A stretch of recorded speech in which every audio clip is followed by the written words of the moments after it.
Y con Raúl Sor tenemos ganas de revisar un poquitito, salirnos un poco del encierro, mirándonos el ombligo aquí en Chile en términos de las elecciones y mirar un poco todo el panorama en América Latina, lo que ha pasado en los últimos 2 años en términos de elecciones y parece, según lo que Raúl va a analizar, que hay una preponderancia de grupos o partidos que se inclinan más a la izquierda, después de que hubo una ola muy potente, muy fuerte, que llevó a muchísimos gobernantes de derecha en distintos países, a ver si es que eso se está equilibrando o está volviendo en lo que se ha llamado un poco la ola rosa. Raúl, ¿cómo estás?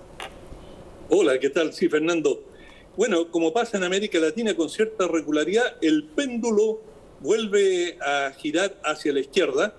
Se pegó, como tú bien lo señalaste, un fuerte vuelco hacia la derecha, especialmente a partir de la mitad de la década anterior, y ahora gradualmente se aprecia un auge que es, podríamos decir, ciertamente es hacia la izquierda en una serie de países, empezando por México, Argentina, Bolivia, Perú, y ahora se suma a Chile con claras victorias de candidatos izquierdistas, pero con muchas diferencias entre ellos. Es decir, no es una izquierda homogénea, no es una izquierda, diríamos, socialdemócrata o una izquierda filocomunista, sino que es una izquierda que, por ejemplo, en el caso de Pedro Castillo, en Perú, es una izquierda muy ortodoxa, con valores muy tradicionales, es decir, es una izquierda bastante, por decirlo de alguna manera, bastante machista,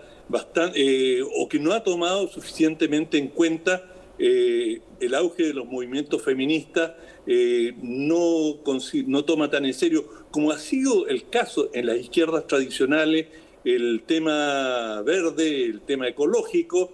Es decir, la postura tradicional de las izquierdas ha sido, bueno, primero el desarrollo y después la ecología.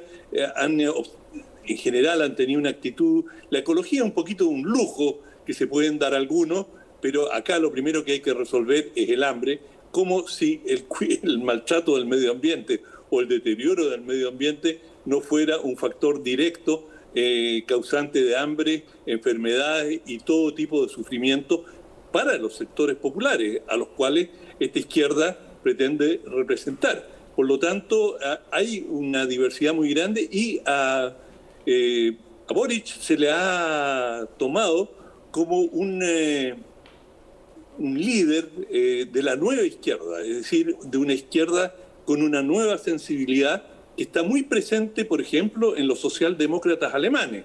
Hemos hablado en otras ocasiones sobre las elecciones en Alemania. Los verdes son el segundo partido de la coalición gobernante y los propios socialdemócratas se han hecho cargo, después de muchas dificultades, después de muchas vacilaciones, han asumido ellos también el tema ecológico como propio, y ciertamente los socialdemócratas alemanes han tomado el tema del feminismo con las dos manos muy, pero muy en serio, y las mujeres han tenido un rol protagónico muy importante en la socialdemocracia alemana, y vemos que en Chile, en la victoria de Boric, el rol de la mujer fue absolutamente determinante y está muy claramente expresado en su programa, así como el tema medioambiental. De manera que hay izquierdas muy diversas. Si uno lo compara, por ejemplo, con lo que pasa en Venezuela, hay un abismo de diferencia, aunque son corrientes de izquierda. Maduro pertenece a la izquierda. Los planteamientos de Boric han sido muy diferentes y se ha desmarcado en una serie de materias, particularmente en temas de derechos humanos. Es muy diferente de lo que ocurre con Ortega en Nicaragua, y también es muy diferente de AMLO, de Andrés Manuel López Obrador, en México. Por lo tanto, que también pertenece al mundo de la izquierda, que ya lleva 3 años de gobierno, y que hay una diversidad que que antes no existía, era una izquierda más homogénea. Hoy día se aprecia, bueno, ni hablar de Argentina, Fernández, un peronista, con postura progresista y, por supuesto, está en el campo de la izquierda, pero es una izquierda con sus particularidades. Y bueno, en cuanto a las características de cada izquierda se puede hablar mucho y, por supuesto, ellas responden a las realidades de los distintos países. Sí, eso que dijiste al final me parece tremendamente importante. Las posiciones ideológicas que todos tenemos, las posiciones ideológicas de pronto se concentran en determinados candidatos y determinadas coaliciones que llegan a los palacios de gobierno proponiendo un programa o una visión que ideológicamente uno puede ubicar más a la derecha o más a la izquierda. Ahora, dentro de eso, tanto en la derecha como en la izquierda, hay de todo. Hay dictadores de izquierda, hay dictadores de derecha, hay personas que creen más en la democracia en ambos lados y hay, sobre todo, situaciones que a veces delatan cambios copernicanos, llamémoslo así. Por ejemplo, la llegada de Jair Bolsonaro a Brasil rompió con una tradición de socialdemocracia y de izquierda, en el caso de Lula, y ese debió haber sido o debe ser sido visto por esas personas que son partícipes de ese tipo de ideas como una advertencia, porque no ganó.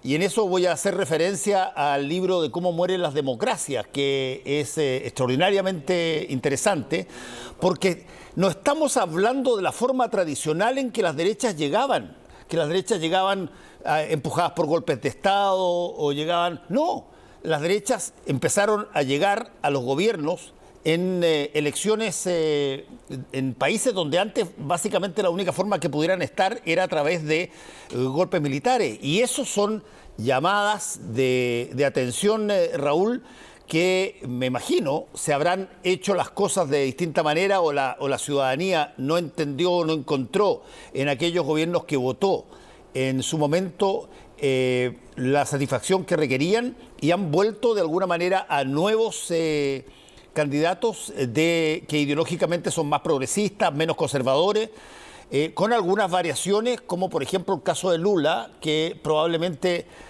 va a competir en Brasil y que tiene la primera opción según las encuestas y que él se repetiría el plato en este caso. Absolutamente, justamente Brasil en muchos sentidos es la mitad de Sudamérica y Brasil tiene... lo hemos dicho tantas veces, una semana en política es una eternidad, pero en Brasil Lula tiene por lejos, por mucho, la mejor posibilidad de ser el próximo gobernante.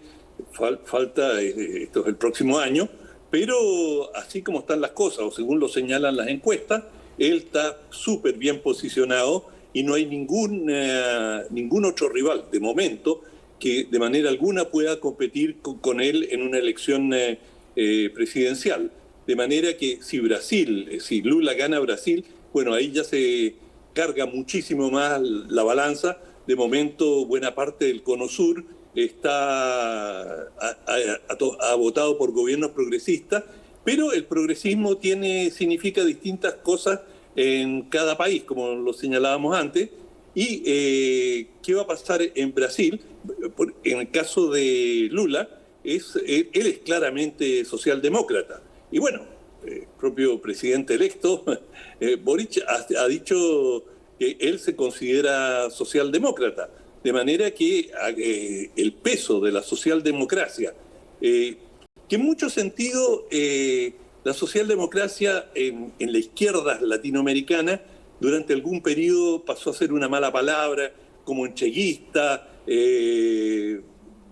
amarillo, versus, y quienes le hicieron esta mala reputación fueron los comunistas, pero la socialdemocracia europea ha demostrado una eficacia extraordinaria en la mayoría de los países para resolver grandes problemas nacionales y especialmente de los sectores más postergados de los trabajadores.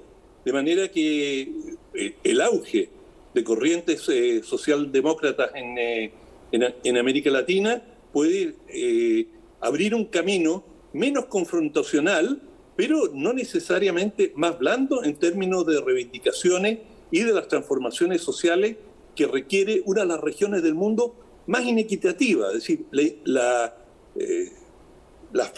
riqueza de los ricos es tan obscena, por decirlo de alguna manera, y la pobreza es tan manifiesta que América Latina, de una manera u otra, va a tener que realizar y está realizando transformaciones muy profundas, porque no hay sistema político que pueda sustentar sistemas con estos niveles de inequidad. Sí, ahora también hay que convenir en una cosa, Raúl, como ha pasado antes. Si es que estos gobiernos, por mucho que sean progresistas o se declaren socialdemócratas o que tengan características propias de gobiernos europeos o de una matriz, si tú quieres, muchísimo más de izquierda, si es que no hacen bien la pega, si es que no cumplen con la expectativa que la ciudadanía los mandató, estoy hablando de aquellos que se han ganado su espacio democráticamente, con la misma velocidad, como lo vimos en la ola pasada, el péndulo funciona para el otro lado y te cambian, pero antes de un pestañeo. Absolutamente, absolutamente. No hay ningún rótulo que te salve. Lo que es difícil pensar que vuelva a ocurrir es el retorno del modelo neoliberal. Yo creo que si hay algo que se quemó, se gastó y está de salida, por lo menos para el futuro previsible, son las propuestas neoliberales, que no resolvieron el problema de la pobreza, no resolvieron los temas de inequidad y claro, es verdad que generaron riqueza, pero esa riqueza quedó tan mal distribuida que dejó una sensación de insatisfacción muy grande en sectores enormes de la población, como se ha venido manifestando en todas las elecciones que hemos estado revisando, y además de Brasil, en el otro país en que las encuestas dan por ganador a un candidato de izquierda, es en Colombia. También falta tiempo, pero las encuestas son muy favorables a los movimientos de izquierda y su candidato. Sí, es interesante lo que planteas, pero déjame ahí hacer un punto, a ver si estás de acuerdo o no estás de acuerdo.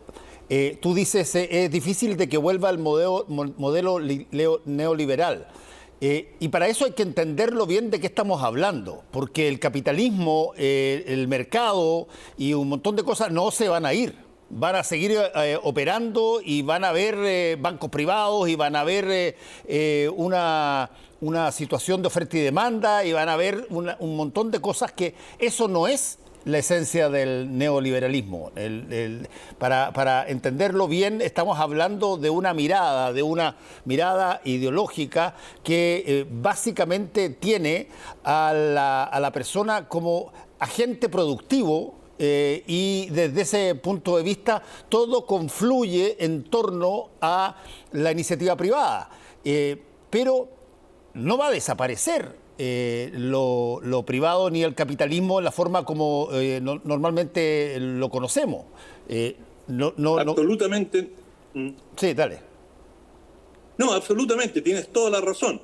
Lo que, digamos, se planteó el neoliberalismo era cuanto menos Estado mejor y tratemos de desmantelar el Estado y que el mercado sea el gran asignador de recursos y cuanto menos intervenga el Estado y más poder tenga el mercado, mejor para todos. Bueno, esa era la teoría del gurú neoliberal de Friedman. Bueno, eso francamente no dio resultado y incluso en Estados Unidos la victoria de los demócratas ha puesto de manifiesto el rol que incluso en Estados Unidos, en que el Estado es bastante secundario en muchos aspectos, sin embargo, en temas de salud y en una cantidad de otros temas, el Estado se ha ido fortaleciendo y, bueno, en los grandes debates que hemos tenido en Chile sobre la educación de calidad, se le asigna al Estado un rol muy importante en la salud. Si hay algo que ha quedado claro con el COVID es el rol extraordinariamente relevante que ha jugado el Estado, no solamente en América Latina, sino que en todo el mundo. Y justamente han sido los países con los mejores estados, digamos, con sistemas de salud estatales los que mejor han enfrentado estas situaciones. Por lo tanto, la gran crisis del COVID, es decir, los países que tenían una estructura, y Chile era uno de ellos, tenía una muy buena estructura sanitaria, y el Estado supo responder, y la capacidad, todo el sistema de vacunación, que es un orgullo ahora ya a nivel mundial. Chile está entre los mejores países y, digamos, nunca se sabe con estas pandemias para dónde van a girar y cómo van a evolucionar, pero hasta aquí podemos estar muy tranquilos y orgullosos que Chile respondió muy bien. Y sí, fíjate, una cosa que a mí me sorprende es que eso no se manifestó en las últimas elecciones. Es decir, el gobierno tenía ahí, o los continuadores, o los que aspiraban a continuar la línea de este gobierno, no recibieron si tú quieres, la premiación que podría haber, y no reivindicaron, a mi juicio, de un punto de vista político, suficientemente el gran éxito que ha tenido Chile, salvo poner a la subsecretaria de Salud como, digamos, a la cabeza de la campaña. Pero eso fue incluso un perfil relativamente bajo. Es decir, el continuismo podría haber reivindicado mucho más, a mi juicio, el gran éxito que ha tenido la campaña contra el COVID en Chile. Bueno, hay opiniones de todos lados y de todos tipos sobre por qué se puso a determinadas personas en las campañas de segunda vuelta. Yo creo que la presencia de la ex subsecretaria Daza apuntaló bien a José Antonio Kast, porque estaba bastante desprovisto de un factor de ligazón con cara visible y que tuviera historia de justamente lo que tú estás diciendo, de haber implementado el Estado chileno al servicio de enfrentar una pandemia.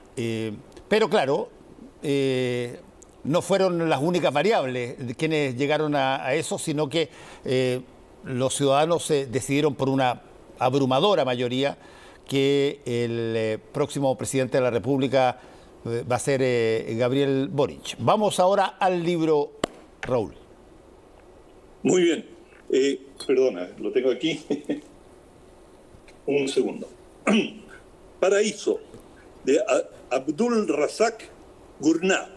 Este es el premio Nobel 2021, es decir, se le acaba de dar el premio Nobel a este escritor que nacido en Zanzíbar, Tanzania, y que escribe, es un escritor tradicionalista y describe con mucha fuerza y con mucha pasión la realidad bastante brutal que se vive en algunos lugares de África, donde todavía se subsiste formas de esclavismo, hay ventas de niños, y justamente de esto trata esta novela que cuenta, y no voy a entrar a los contenidos, no voy a hacer spoiler, pero cuenta cómo la vivencia de un jovencito que es entregado a su tío. Esto está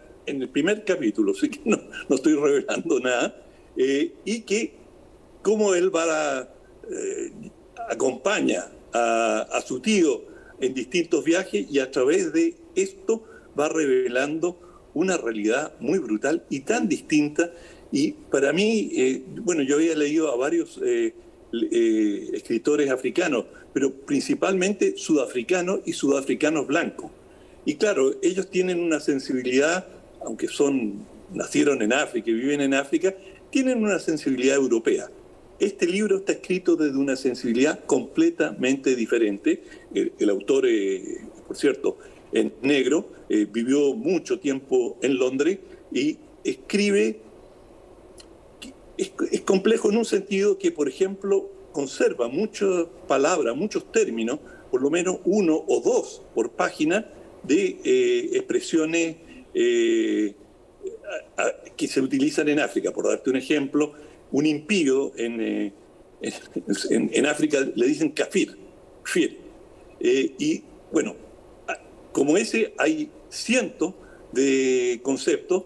Entonces es un libro que en un sentido es interesante porque te abre una ventana a algo completamente desconocido, pero por otra, si quieres no perderte nada, tendrías que leerlo con un diccionario o estar googleando. Ahora, eso no es necesario. El libro se comprende perfectamente sin tener que entender todos los términos. Por el contexto se puede colegir exactamente para dónde va. Es un libro, es bien deprimente en un sentido de lo amarga, lo dura que es la realidad del continente africano y las condiciones en que vive la gente, pero yo creo que justamente le han dado el premio Nobel para abrir una ventana, porque en el premio Nobel también hay un tema de equidad geográfica. Entonces se lo dan una vez a un europeo, otra vez a un latinoamericano, a un asiático y así sucesivamente, o europeo del este, y van tratando de relevar la situación en distintos, a través de los mejores exponentes literarios, por supuesto, tratar de relevar lo más importante y que tú te hagas un cuadro. Y así, por ejemplo, lo han ganado ucranianas, europeas del este, han tenido bastante y han tratado de moverse más hacia la equidad de género también en las premiaciones. Por lo tanto, como es hoy día, en todo el mundo y en todas partes, se están incorporando nuevos criterios. Es un libro que es como un viaje a África, es decir, un descubrimiento de una realidad. Yo he estado en África y he estado varias veces, pero realmente es un descubrimiento de zonas o de sensibilidades que para uno son desconocidas. Paraíso, muchas gracias Raúl, que te vaya muy bien, nos vemos la próxima semana. Chao. Sin falta, chao. Hacemos una pausa y volvemos.